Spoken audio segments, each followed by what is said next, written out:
Şimdi yemek zamanı.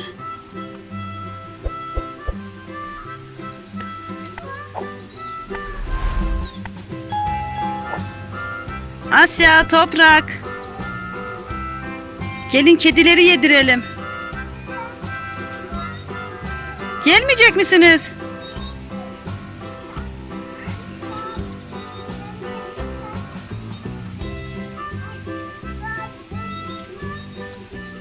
Tamam, bekliyorum sizi. Gelin hadi kedileri yedirelim.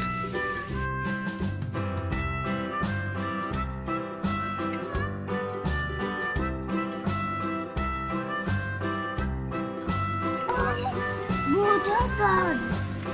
Evet, orada kaldı. Azıcık geri çekilin. Azıcık geri çekilin. Yavaş.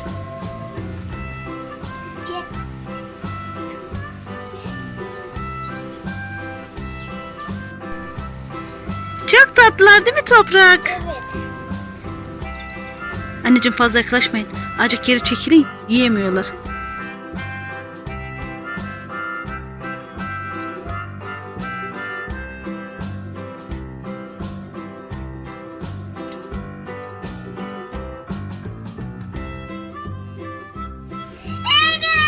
Biz kenara çekilelim, onlar rahat rahat yesinler. Evet.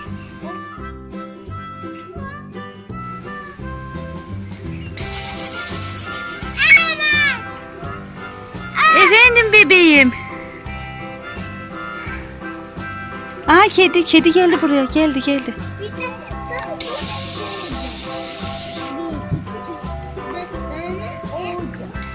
daha. Şu anda 3 tanesi burada. İkisi yok. İkisi var. İkisi de gelecek, diğer ikisi. Ama çok tatlılar. Anne burada bir yastık. Ne gördün?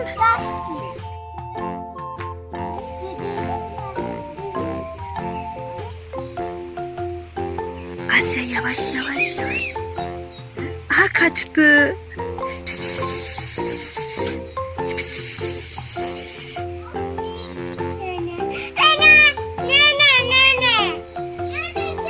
Bak, yiyor.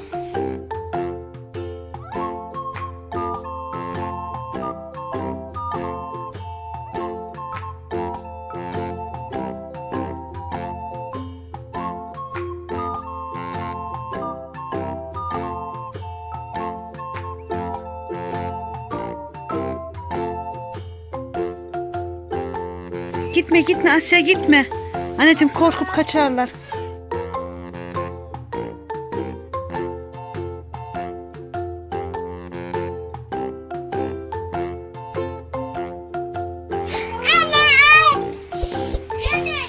Nedir onlar? Kedicikler değil mi? Kaçtı. Gel, o doyurdu karnını, gel.